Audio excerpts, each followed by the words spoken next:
Olesia, tired and anxious, roamed around her room, reminiscing about her conversation earlier that day with that Indian man at the coffee shop.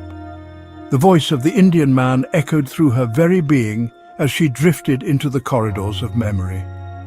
"So, the lady who left, your friend?" said the Indian man in his deep-toned voice.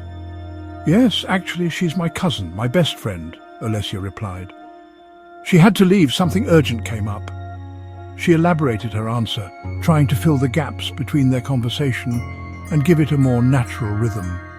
She sat at the counter, slightly arched, her face turned toward him, just enough to be noticed and subtly tilted, the way she had done countless times before the mirror.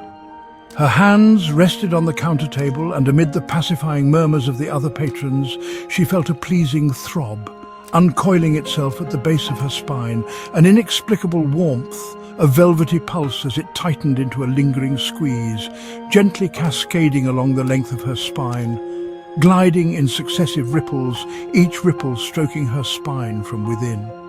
The sensation reaching to its saturation, and with every exhalation spilled itself into the hollow of her belly, and from there, suffusing like liquid fire, putting at ease as it seeped every pore of her body.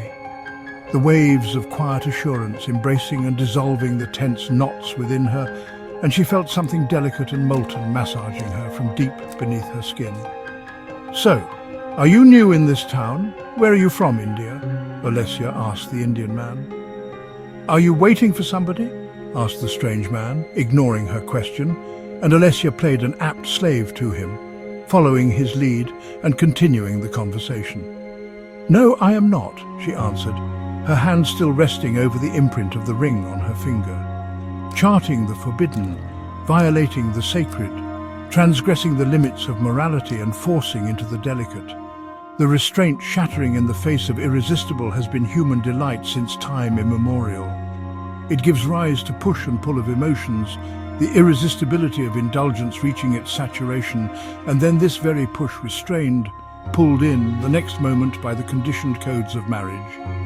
The heavenly pleasure of repeated saturations, till the successive ripples of push and pull pace themselves and finally plunge into the Satan pit of indulgence, the pleasure of violation. What violation was about to be followed? Why did the Indian man's presence exude such a seductive shroud engulfing Olesia's primal instincts? Where was this conversation heading to? The story continues in Story at PB Chapter 7.